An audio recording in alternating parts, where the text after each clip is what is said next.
So, Jeff, thank you for joining me on the Warriors Raised podcast. It's an honor to have you here with me today. And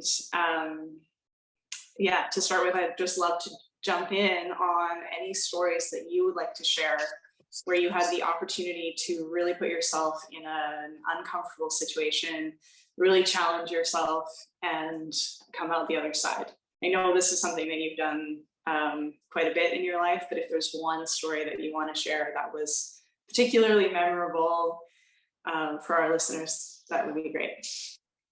Yeah, thank you for having me. All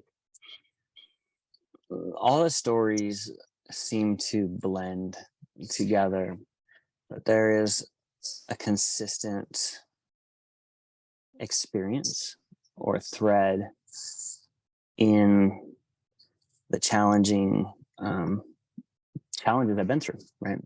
I mean, I've done, I don't know, 5 or 6 Ironmans, ultra marathons, and quite a few ultra marathons, quite a few Ironmans. And what I found is the quality of people that are out there are nuts. And I love them because they're crazy people. And I mean, who do you know that would go and swim 2 miles, bike 112 miles, and then run 26.2 for a cool down? You know, that's just a special breed of human. So that's one of the things that are beautiful about Ironman or ultra marathons. Are the crazy people you're out there with, and we all uplift each other, right? We push each other and encourage each other, and you end up in these places where there's excitement. You have the high highs, and then you have the low lows, where you're out there and you're wondering, you know, why the hell do I even do this? What am I doing here, right? And you got to keep your energy up. You got to keep your nutrition consistent so your body doesn't bonk. And just know that it's going to be a really, really long day. We attempted a 100-miler last year, the year before, Bryce Canyon in Utah. And myself, my best friend Chris, and then my assistant Molly, who's tougher than pretty much any guy I know. And we were, 50 miles in. Molly was having a tough go, and so we were able to kind of encourage her and help her through. And as soon as we got music going for her, she just came back alive and just started crushing it. And I remember it was probably, we started that race at 6 a.m. and this was probably the next morning at about 2 a.m. and Molly just took off. We're about 72 miles in, Chris and I, and we're doing the Frankenstein walk, and we're probably about 10 to 12,000 feet of elevation, damn near hypothermic, and just massive pain. And the Grim Reaper's catching us, right? And the Grim Reapers, they call it the sweeper. It's the person that, like, you have to be on time because you have 36 hours to run this 100-miler. And if you're not hitting certain checkpoints by that time and the sweeper catches you, then you're DNF'd. And I remember being out there and we saw Starlink for the first time. This was 2 years ago. You just see it. Remember when it was like a big line of stars going across the sky? And I was we were in so much pain, hypothermic, and so miserable. And, you know, we got to the point where we had to get pulled out of that aid station. So we made it 72 miles. And we've been attempting these hundreds, and I'll get one, but they're tough. They're very, very tough. And what I found was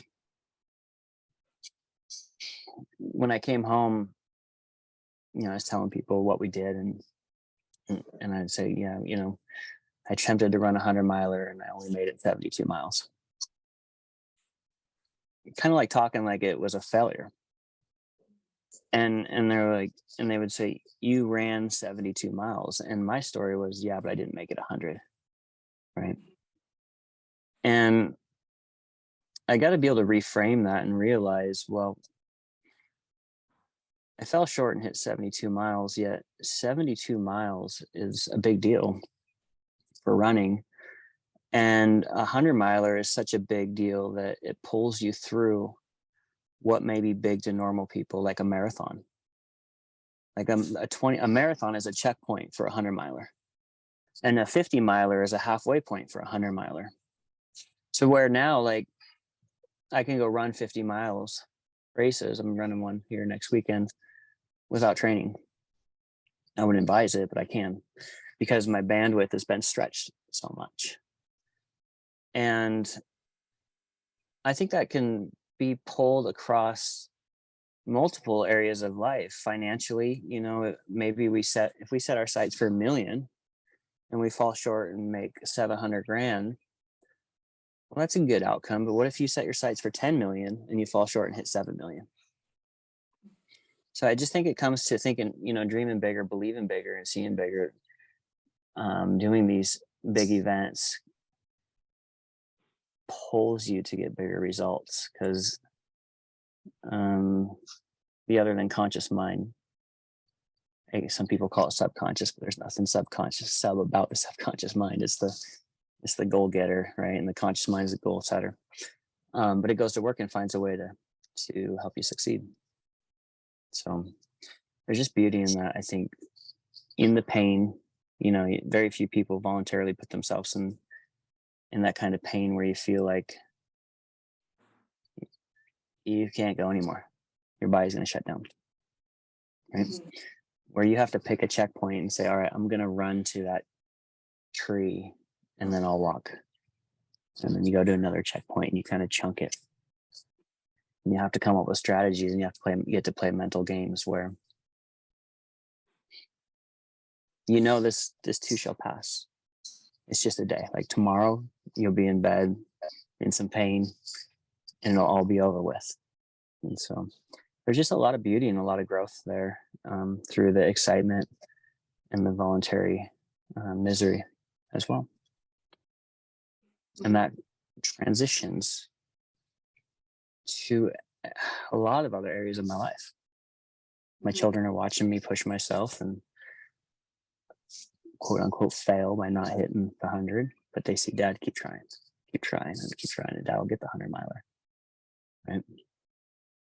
And it inspires others, and it makes you tougher, which is probably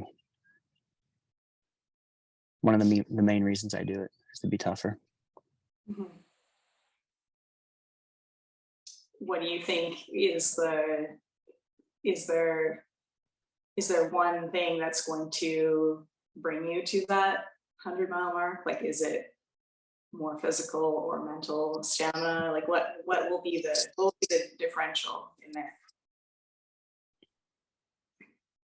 I think it'll definitely be training, right? I don't think it's possible yet. Well, at least for me, I've attempted a few of them, trained and non-trained, and you there's that quote where you fall to the level of your last training, right? And so I think training will be the big difference maker for that one. So maybe at the end of this year, if not next year, I'll get one though. I won't stop until I get one. Yeah, I've heard of like couch to 10K we have here, but Mm-hmm. not couch obviously, but I love that you're like, I'm just gonna go run a 50-miler without training for it. It's amazing. Yeah. It's tough, but it's good. It's good. I just want to get tougher, Yeah. I'm curious if there was anybody in your life who like got you into like stretching yourself this way. Like, there was somebody who got you into, you also trained martial arts, right? Yeah.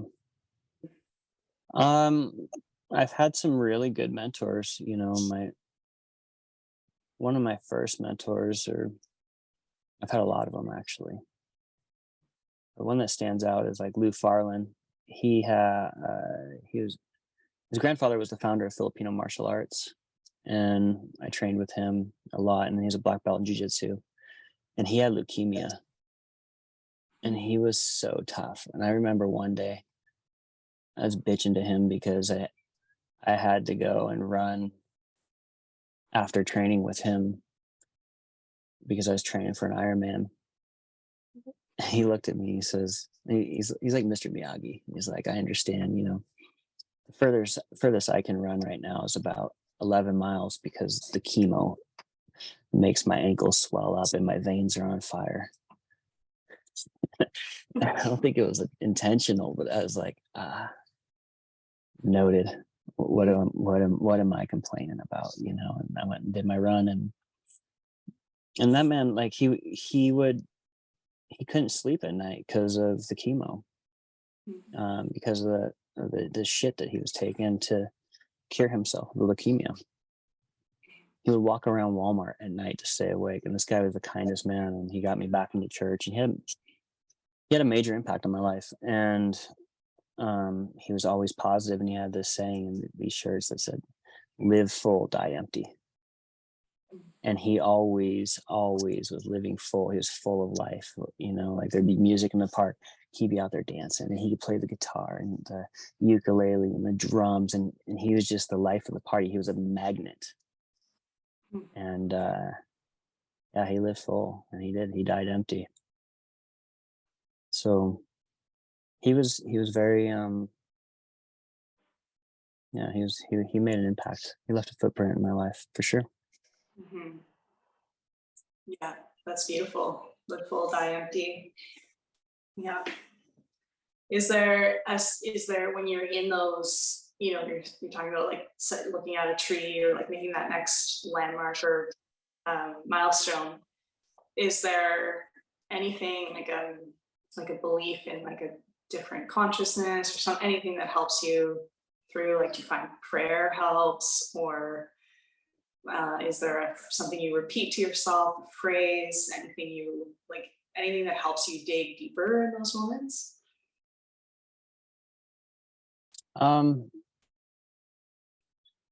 Yeah, I mean, I guess one belief is if someone else can do something, I can do it. Like, all right, if that person can do it, then I can do it. And so that helps me out a lot. And then as you're out there, you start to disassociate yourself from your body. You're like, okay, I'm not my body, but my body is experiencing pain, but I'm just witnessing the pain from this body, this thing we call a body, right? And so when you can start disassociating the pain from being the person that's feeling it to the observer, is interesting. And then you learn how to manage the pain. You learn how to kind of work through it and play those mental mind games. And then I also find myself a lot out there in my head. I'm like, okay, what are these people going to think of me if I fail? Mm. And I'm like, why do I even give a shit? Am I doing this for them? Mm. Why do I care so much about what people think about me? And so, because I used to post, about gonna go run a 100-miler, I'm gonna go run a 50-miler, and then I'd create this additional pressure that's like, I gotta perform because I don't want to look like a liar, which is really strange, and it's weird for me to realize, why am I putting so much weight in everybody else's opinions that would never even attempt anything like this? Mm-hmm. Why do I care? I don't know why. And then and then really ultimately what pulls me through is my wife and children. When I was doing Ironmans, having them out there to kind of cheer me on, and then carrying them through the finish line is just, it's a spiritual moment for sure. Mm-hmm. Yeah, absolutely.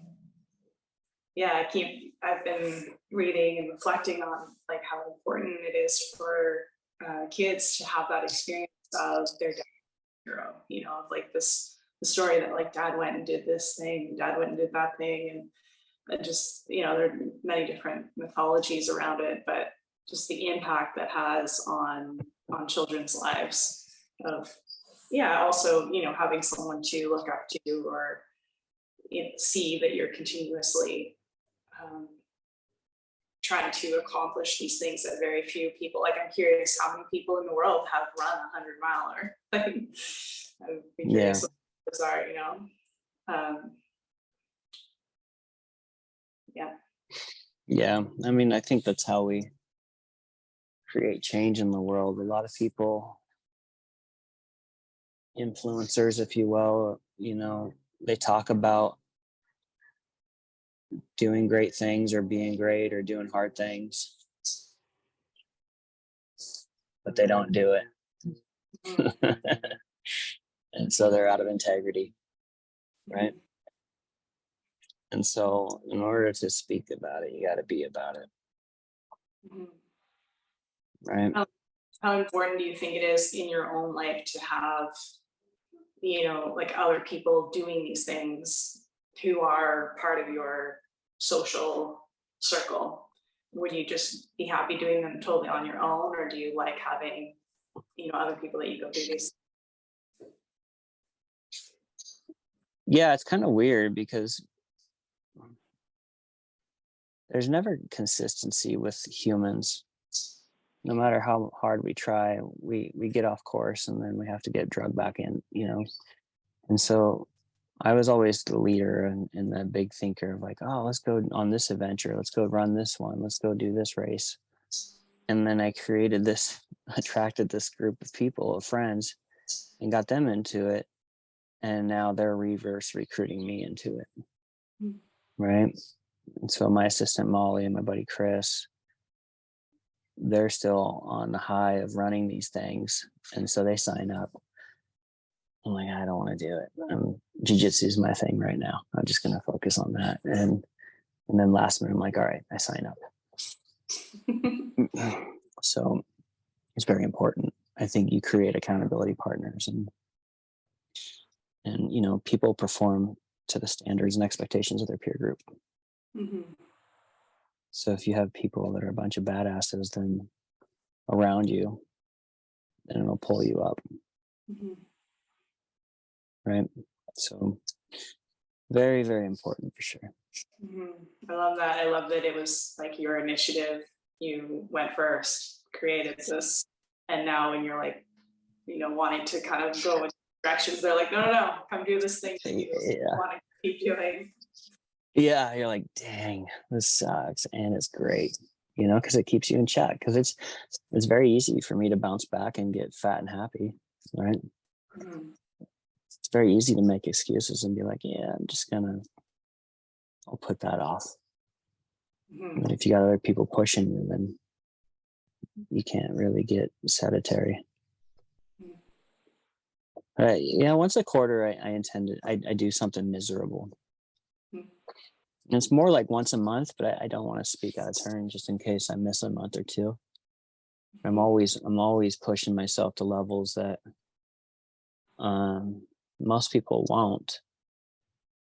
And I just, I don't know how to say this without sounding like an ass, but I think most people are soft. We've become soft as a society. We've become a soft boiled society. And when things get hard, there will be a lot of soft targets. Men are weak, out of shape. I don't even know if they're men, right? And we have air conditioning and climate control and food on demand. And so, how I make sure that I don't become soft is I challenge myself consistently, cold plunging every morning that I can. I know you do that. I've watched you wade into the Puget Sound, and the water starts calling you, Mhm. and the benefits are amazing. And um,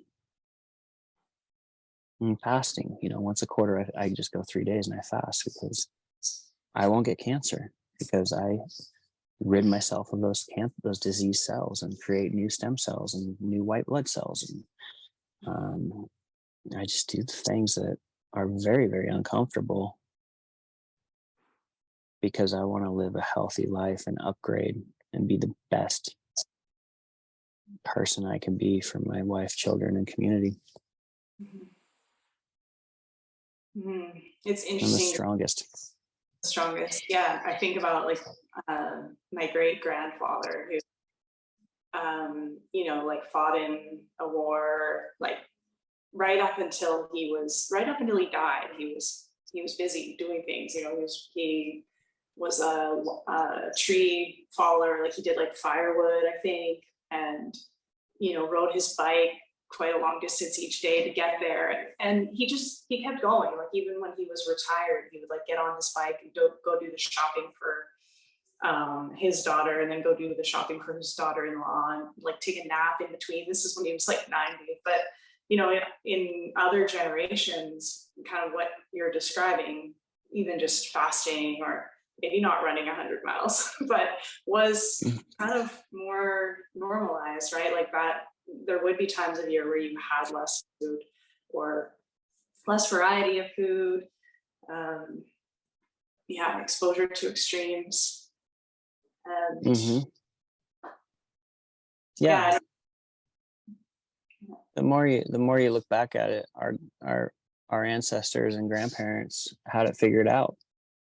When I grew up, we had a garden. My mom would garden and we would eat out of the garden. Well, now I'm making my own garden, right? It's being built today, right now as we speak, and I'll be growing our own food. And grounding, I used to run around barefoot and didn't know if for the connection to the earth is just because I was tougher as a kid. Well, now I do that intentionally, right? Running around with my shirt off and my body's like a solar panel, and I don't put sunscreen on because I don't need to lace myself with the chemicals and all that bullshit, right? It's almost like we're unlearning what we've been taught over the last 10 or 15 years. Because everything has been kind of dumbing us down and weakening us. It's remarkable I watch people who are like in the fitness health industry, and they're basically just telling you what your grandmother told you, like get up early, like don't eat right away, like go move your body after dinner, go move your body, don't go to sleep on a full stomach, like very simple things, but they're being taught as like gold, like wisdom, because people have forgotten. Sunscreen being another one. My mom never put sunscreen on me. She was like, that stuff is toxic. My mom was totally ahead of her time in a lot of ways. And I very rarely sunburn. I'm not particularly conditioned to be in a lot of sun, but I can take tons of sun without any harm to my skin. Yeah. But it's interesting, like how we've been sold to be like afraid of the world and afraid of nature, and even like wearing shoes. It's an interesting picture. Yeah, we weren't born with shoes on our feet. It almost seems like most things that man has created, he screwed up. And it's nature has the answers. Yeah. Definitely. For your when you think about like for your kids, do you have any specific desires for them to face challenges, or are you going to let them find that on their own? Or they're maybe a little young to think about that yet, but I'm curious. Yeah, I question everything now. We can talk about like the school system has been built here in the United States to prepare children for the workforce, to be a cog in the wheel of the system. And one of my foundational values is freedom. And I don't believe we were put here to work a 9 to 5, Monday through Friday until we're 60, 65, and hopefully retire. I think we're here to have the world be our playground and to live free, and fully. And so I question everything. I question, I make sure what my children are being taught or what I'm teaching them is how to not be part of the matrix, Mhm. right? How to be sovereign, how to be able to never be a victim by being tough and being trained to be able to handle any situation that comes. Um, and most importantly, to make sure that they thrive no matter what conditions they experience, the good, the bad, and the ugly. They will do great, and I'll always be there to protect them. 'Cause I'm gonna live to be like 150. Yeah. Are there Yeah. specific things that you are like making sure is like part of their daily life, or you're just creating a overall environment where they experience your values basically? Yeah, I don't have like a routine or discipline or regiment other than, training in martial arts and making sure that they live out in the country and play in the dirt and kind of grow up with what I've grown up with, right? Um, there's always room for improvement. They still have their technology that is a tough one to navigate, iPads and iPhones. And how do you keep them not addicted to those things, when we as adults are on them all the time too. So it's not flawless, but I'm Mhm. aware. Do the best we can, right? Yeah, yeah, absolutely. I just think leading by example is the best way I can teach my children. They're going to emulate what I do. If I Mhm. eat clean and they see me working out every morning and cold plunging every morning and pushing myself to these extremes, they'll catch it, because some things are better caught than taught, right? Mhm. My dad used to do triathlons and run marathons and stuff. And so somehow I ended up doing that. Not that he inspired me when I was younger to do it, but somehow it kind of, I caught it later in life. Yeah. I'm curious if you've noticed a correlation in your entrepreneurship or in yourself as an entrepreneur and and doing these physical challenges. Like, how do you see the crossover of how you get to show up in your business and how you show up in Yeah. these? Yeah. There's this mentality, this grinder mentality that I see people. Success is hard work and it's dressed in work boots and it's missed by people, or you got to grind and hustle. And I have a tough time with that. I always try and find the magic, the shortcut, the, what's the quickest way I can get there to hack the system instead of taking the long route? Like how can I get to the top of that mountain the fastest, right? Instead of going all the way around, or maybe there's a helicopter or something I can hop on to get up there. Not that I'm lazy. I live my life in sprints, which is weird, but that's just kind of how I do it. So like my business is in sprints where I have a real estate company and I meet people and then I buy their home or sell their home for them or help them buy a home, or I go make a deal and then I'm off to my life, right? And then back in and then out, right? And thinking big and has caused big results financially, and thinking big has caused big results physically. So there's definitely a connection there. But then there's also the magic, which is a tough one that because there's not a lead measure that I could say, because I did this, this happened. And that's a skill set that I'm always working on improving and trying to really pay more attention to.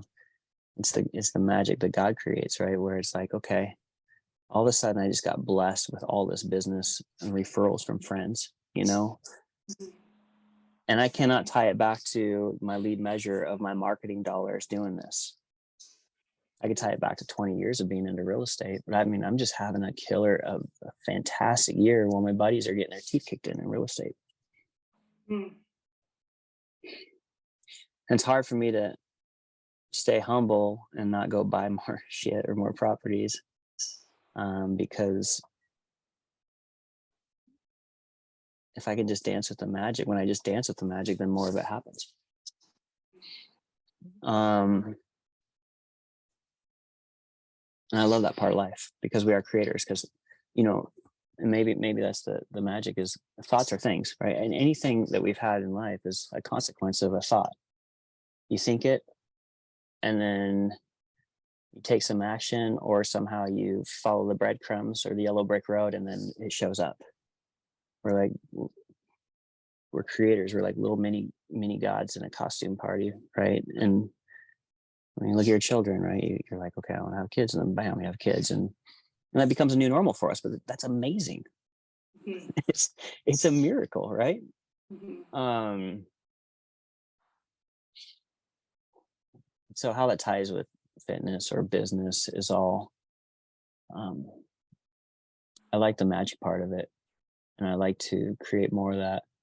I met my wife in a bar in Mexico in 2000. Was it 2000? Yeah, she was down there on her senior trip, and I was down there with the family. And we met in this club called El Cid in Mazatlan, and it was like foam night, and the club would fill up with foam and stuff, and we're out there, and I'm just sitting on the edge of the dance floor with my buddies, and these girls are dancing below us, and she comes up and she's like, "Why aren't you dancing?" And I said, "I don't dance," right? I kind of turned her off, not because I didn't want to dance with her, it's because I don't dance, right? And I was scared, right? So I went to the bar and I was taking shots, and I got some liquid courage, and later she came and drugged me on the dance floor, and I danced with her the best I could. And then throughout the night, you know, we kept like connecting with each other, and we connected really well that night, and had, you know, she kissed me on the dance floor. We had a little moment there, and she's like, "All right, I have to leave with my friends." And I said, "Okay, well, let's meet back here tomorrow underneath the bridge at noon. And yeah, I'll meet you here." So night goes on. We end up going, my brother and I, we head back to our hotel because we were with our parents. I think he was 18 at the time. I was 20. No, he's turned 16. It was his 16th birthday. He jumps in the pool drunk, all his wallet and everything in his pockets, and I drag him up to the hotel room. So the next morning we go out there to meet her, and I got there at like 11, and I stayed there till 1. And my brother's like, "Come on, you just got stood up. Let's go." I'm like, "No, I'm going to find her. You know, she's going to meet me." Well, she never showed up, and she ruined my trip. And for the rest of the trip, I was looking for her. We were there for like 6 more days. And I remember flying out over Mazatlan and looking out over the town and the sunset. And I'm looking at the tip of the wings. I'm just praying. I'm like, "God, let me just find this girl again." And so I head home, and I lived in Marysville, Washington at the time. And 3 weeks later, I woke up on a Saturday morning early, and my mom's like, "Why are you up so early?" Because, you know, I was 20, usually I'd be hungover and sleep until noon. Mm-hmm. So I liked to party back then. I said, "I'm gonna go find that girl I met in Mexico." I felt it in my gut. I felt it in my stomach. And all I knew about her was she lived in a town called Mount Lake Terrace, which was 40 miles south of me. And she graduated in 2001. And her name was Lori, I thought. Those are the 3 things I knew. This is before social media. I didn't have her phone number or anything. So you couldn't really track her down. But I had a plan, and I was like, okay, it's August. I think it was August. No, it was July. Sorry. It's sunny. Mount Lake Terrace. Maybe there's a lake in a town called Mount Lake Terrace, and that's where girls would go, is maybe to a lake. Well, there's no lake in Mount Lake Terrace. And I had some other plans, and I headed south, and I just went down to the waterfront on the Puget Sound where the ferry terminal is, and I'm throwing rocks into the Puget Sound, and I'm starting to get discouraged. I'm like, this is a dumb idea. I'm not going to find her. So I decided to head home. But on my way home, I stopped at the Alderwood Mall in Linwood, and I bought a T-shirt at Pacific Sunwear, and then I was buying a CD at a place called Sam Goody. This was when you used to be able to buy CDs. And I'm buying the Armageddon soundtrack. This is going to date me, right? And I have it in my hand, and I look up, and she walks in the door. And she's like, Jack? And I said, no, my name's Jeff. And I said, Lori? She says, no, it's Rory. L'Oreal's her name, right? And I didn't tell her I'm looking for you right now, because that would have seemed stalkerish. I'll tell you, cool. I was like, well, give me your number, and hey, we'll hang out sometime. And I got her number, and I think I waited a few days to call her.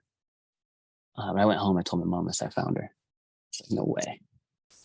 And the population of Washington State is 4 million, so the chances are really pretty slim, finding someone the day you're looking for them. And so we've been together ever since, and we have 3 beautiful children and an excellent marriage. And so where I'm going with this is the magic. Like, I was in tune, and I was plugged in, and I was following what people might call instinct. It's probably how we used to hunt buffalo back in the day. We all communicate through something beyond touch, sight, smell, physical touch, right? Through the ether, through frequency and vibration. And when you can plug into that, you can create what people call luck or miracles. Mm-hmm.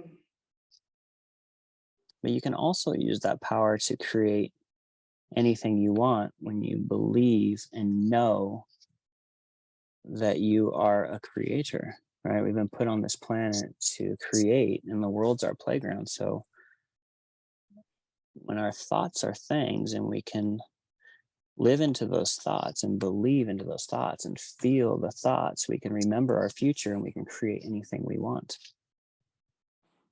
I think the hardest part about it is just remembering who we are. So the long answer is doing that with business, doing that with anything we have in life is all, if we look back for the evidence, it's all a consequence of our thoughts. I think we're just unconsciously manifesting things, and it's a new normal. And it's absolutely amazing.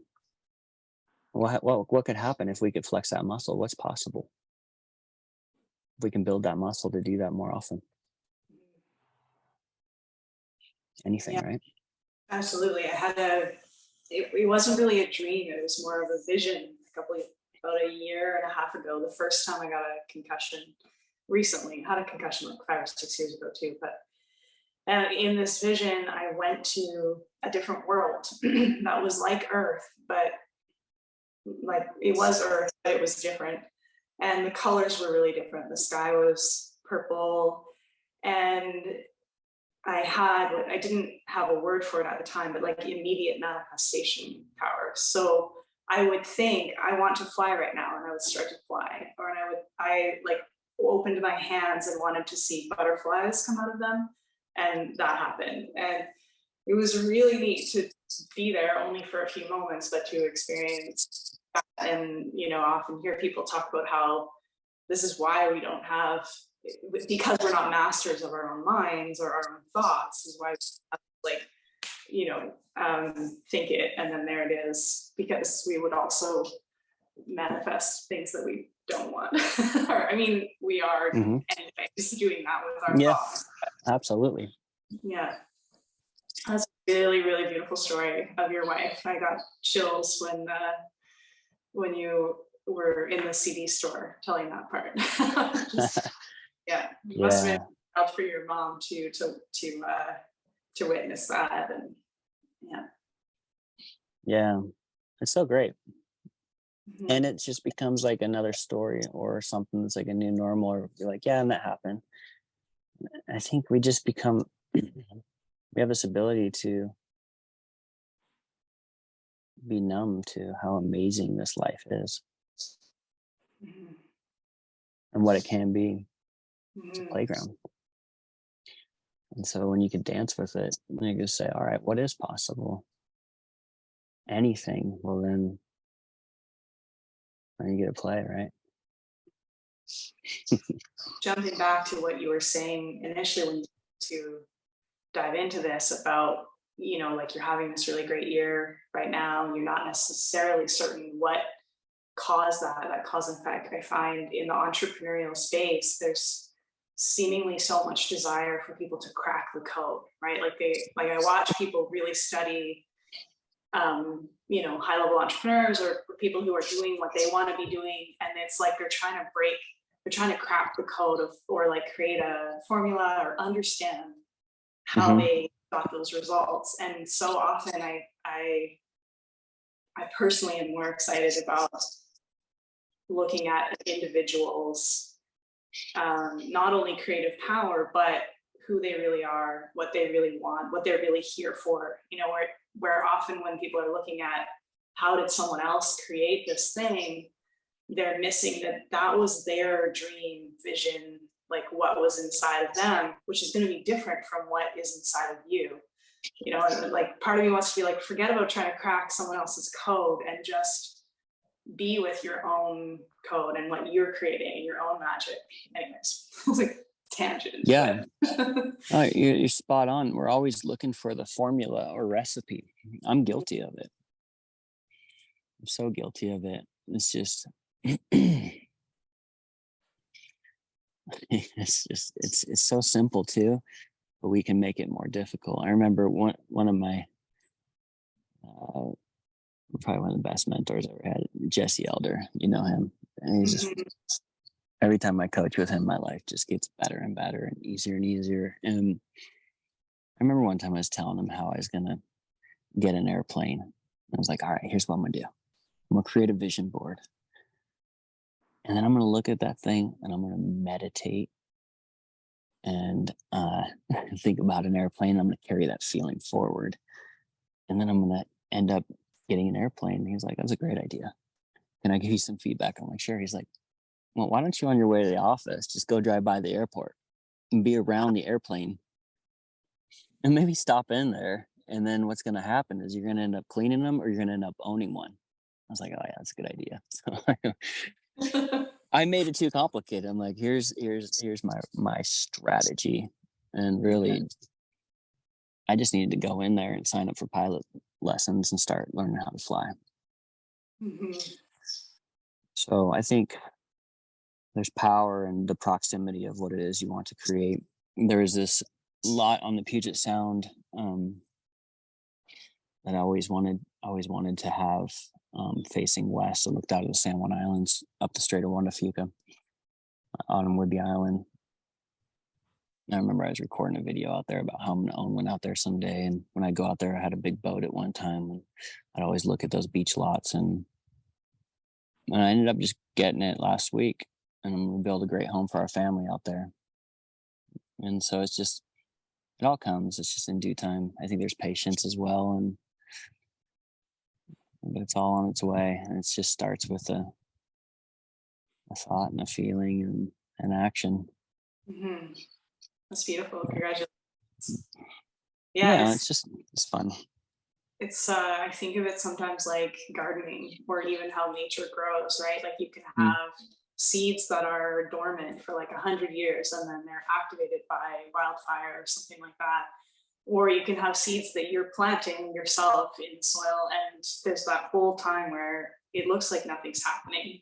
But meanwhile, there's a lot happening and like just ready for that right environment or that right moment when you're filming yourself out there and you're like, one day I'm going to own here. It's like casting those seeds out and knowing that it'll happen eventually. Remembering your future. I think where I have the challenge is the hard work side of it and then the creation side, because they're kind of necessary in different types of life, parts of life. Like jujitsu, you can't just magically become a black belt or good at jiu-jitsu. Mhm. You have to get your ass whooped and go through it. Mhm. Can you do it without grinding? Probably. I mean, you're still gonna be painful and somewhat miserable. Um, Business, I find shortcuts. Like I find the friction-free way to create. Um, so it's just the massive though. Like I just see it all the time. People they put these inspirational posts up on their wall. How you gotta grind and show up every day. Well, do you? Mhm. I don't know, It's but I been think wild. they're polar opposite, or maybe, Yeah. they need to be together. Maybe it's a little bit of hard work sometimes, and then a lot of manifestation.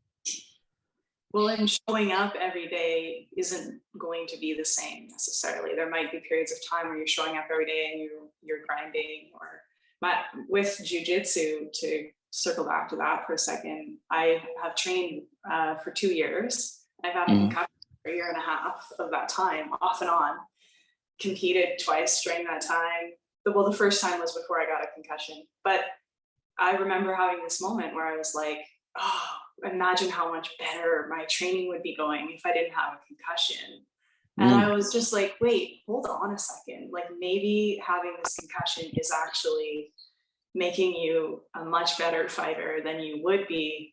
My initial fighting style was 100% chaos. Like I had no Yeah. idea what I Right. was doing. I was like, I'm just gonna go hard and hope for the best. And Yeah. slowly improving technique, and then learning to be like, to move with, like anything that you train with your eyes closed, or train with one arm behind your back, training with a concussion where your mind is like sometimes working slower.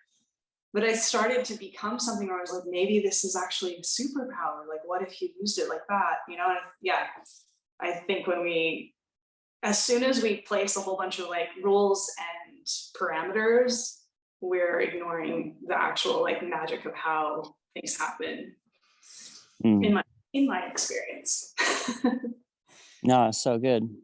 Yeah. So maybe it's just flow, right? And you just get better at becoming better at getting better and more efficient at it.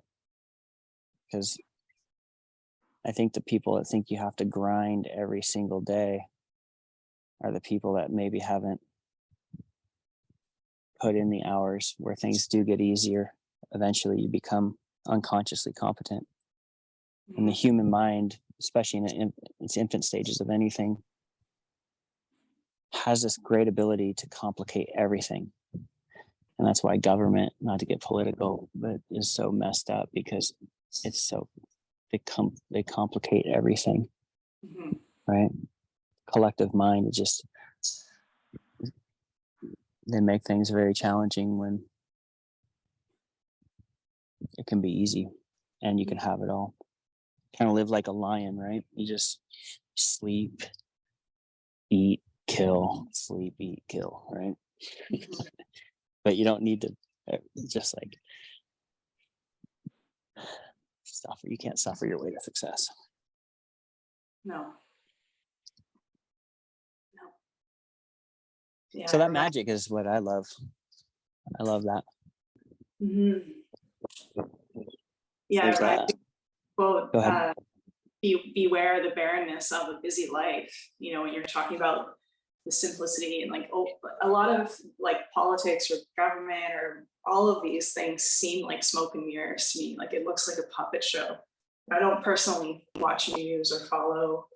I mean, I'm on social media, so I get updates from like what other people are talking about. It's kind of a weird way of interacting with the world, but that's what it seems like to me, is like a really, like, it's like Hollywood, but we're calling it news. It's like very orchestrated and exciting and dramatic and entertaining, but but really overcomplicating what is otherwise could be simple. Yeah, it's like we're living in a strange Quentin Tarantino movie. Yeah, exactly. Um, I think I see a coyote right there. Oh, really? Let's bring this around. Let's see if I should shoot him. I don't know if your audience would appreciate that. Okay. We can Way decide. out. Oh, wow. I can. Where is that little bastard? There he is. He's running right. You see that rock out there? He's off to the left.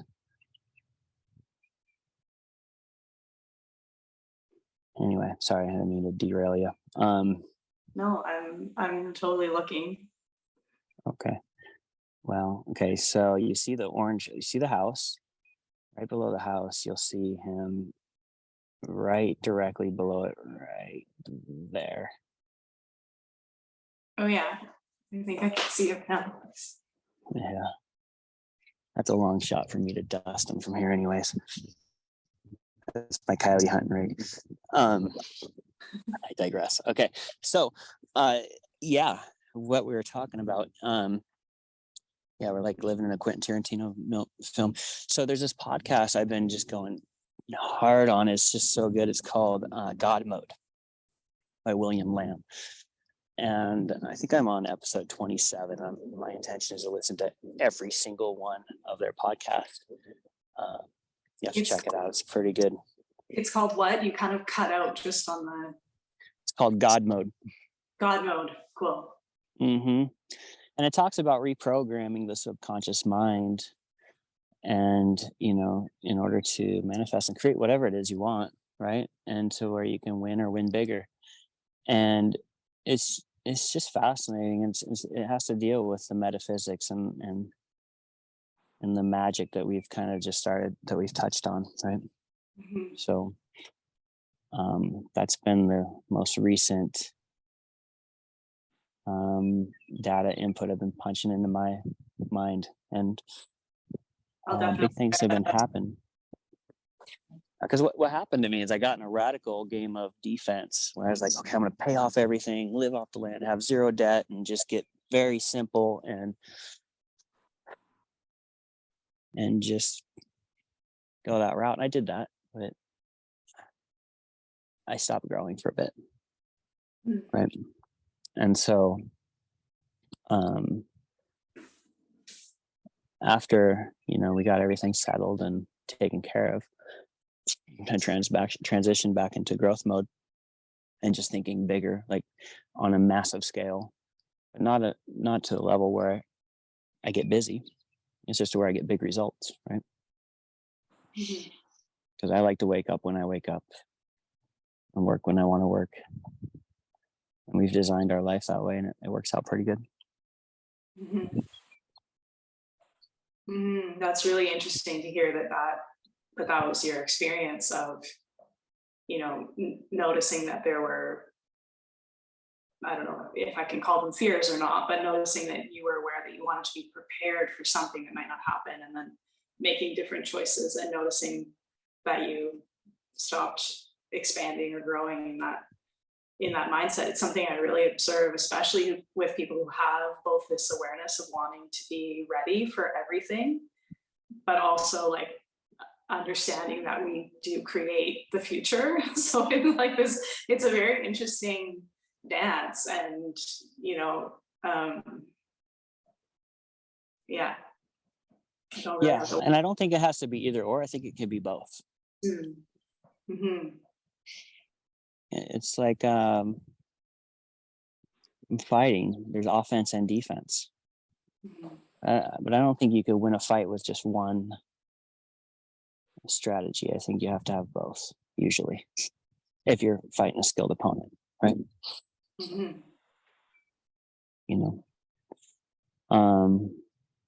But we can kind of swing too far one way to defense, and then we forget about offense, and then we can go too far in offense and forget about defense. So it's both, but I'll never be prepared for it all. So you just got to prepare yourself the best you can. So then when the opportunities to show up, you can handle them no matter what they may be. Mm-hmm. Right. Which goes back to, that's why I love what you're doing with your podcast, is just get tougher. If you're tough, and focusing on doing tough things, no matter what the world throws at you, it'll be a walk in the park. Because Mhm. inevitably we're going to experience very challenging things. The loss of our loved ones, we're going to die someday, right?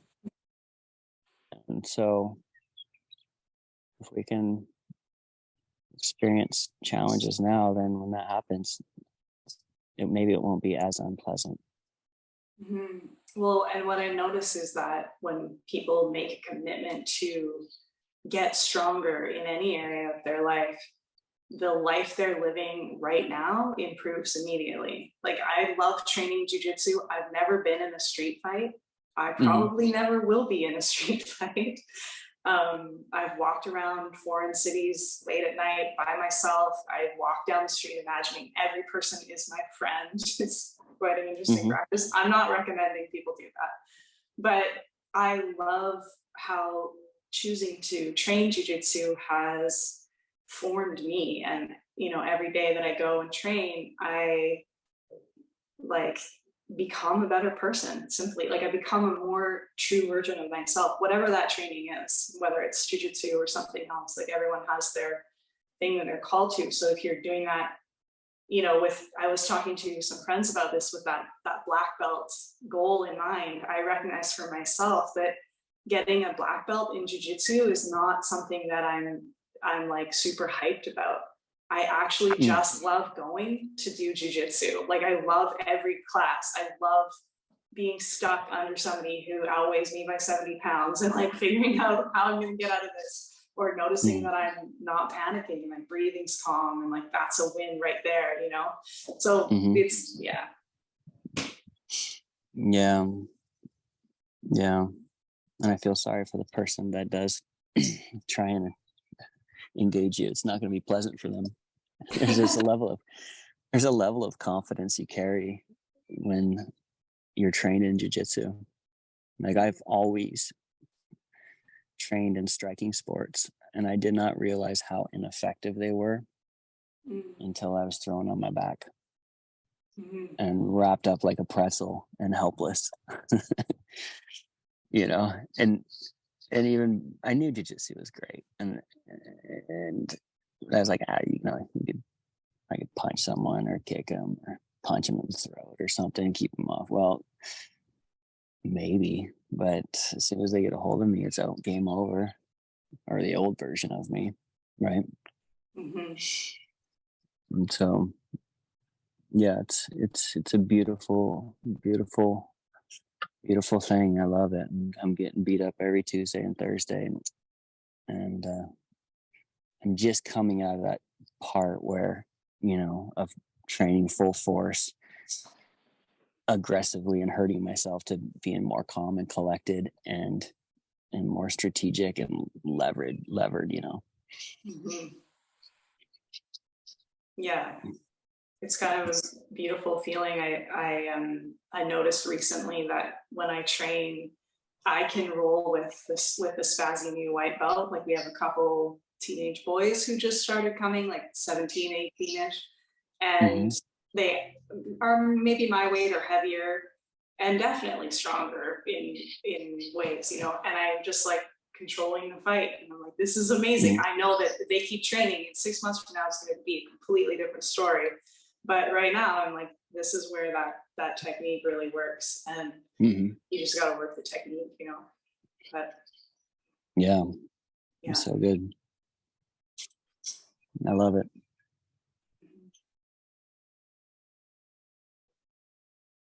When you were saying that you didn't notice how ineffective striking was until you ended up on your back, was this in a class, like in a jiu-jitsu class, or in Yeah. a yeah. Mm-hmm. Yeah, I mean, it's just like anything, whether it's a illness you have, a hangover, whatever it is, you can try and explain it to someone, but until you actually experience it, then you're like, I understand now. Right? It's like having your first child. I don't know from a woman's perspective, but from a dad's perspective, it's like, I don't kids, whatever. Someday I'll have one. It'll be cool. Well, and then when I had my first child, I was like, holy shit, this is the most amazing thing ever. Like, I've never experienced love like that, right?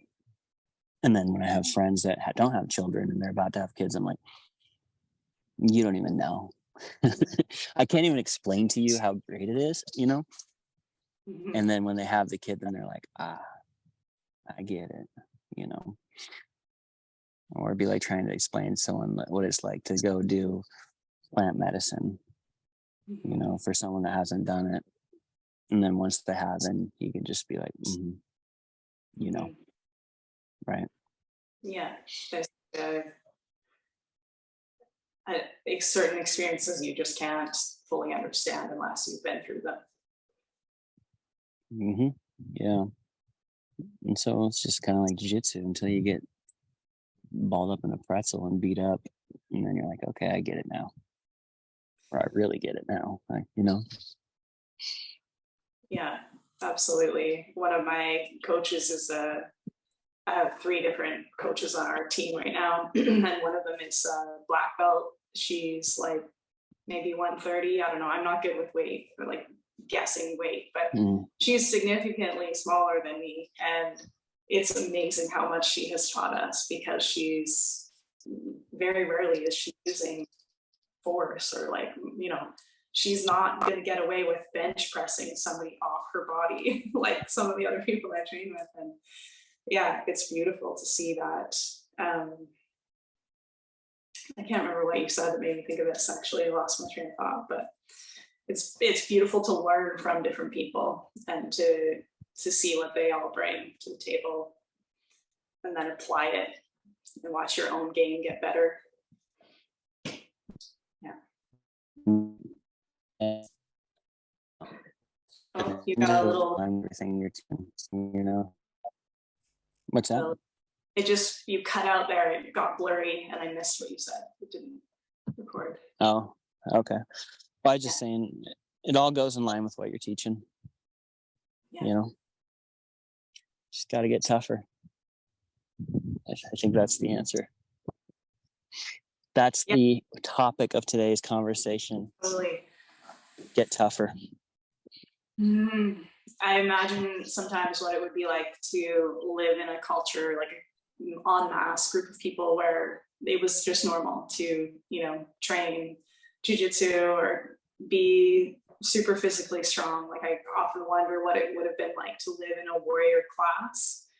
And I mean, I feel like I experience it in like these tiny little micro places, but it's also interesting that we live in a time where if you train your body, you're considered to be kind of weird, or like if you practice fighting, you're considered to be kind of an outlier. Like, this is really interesting. Like, there was a time not too long ago where if you wanted to eat food, you had to be physically quite strong to take down game, to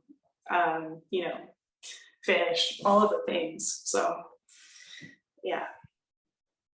Yeah. It's interesting, the humans 100 or 200 years ago would whoop the piss out of the humans nowadays. If we're cold, we turn on the heat and we get instant heat. If we're hungry, well, I wouldn't say we, but if people are hungry, they can go drive through to McDonald's and go get food on demand, right? I won't eat that shit, but it's just the convenience of technology and systems has created weak humans. Just really, really soft people. And that doesn't work in the cycle of, strong men create easy times create weak men create hard times create strong men, right? Strong humans, we'll just say. So right now we're in the easy times, which have created weak humans. And if we transition into hard times, well, maybe there'll be stronger humans again. Yeah, I hope I get to experience that in my lifetime. Not, I don't mean, I hope I get to You're already experience, pardon? oh, I said you're already super strong, so you're gonna thrive regardless. Yeah, and I hope I get to see the coming generations make that, like, go through that. Yeah. Yeah. Well, It's our duty. Our duty as parents is to make sure that we raise our children to be strong. yeah, And you've done a great job with that. yeah. Thank you. You bet. Yeah. Yeah, I messaged with my son earlier today, and he said that him and his brother had been going hard, sparring, took one to the temple. They're doing stand up. So good. Yeah, really. Is there anything else that you want to share with the listeners today? No, I think we covered everything. Just toughen up, right? We're Okay. capable of so much more.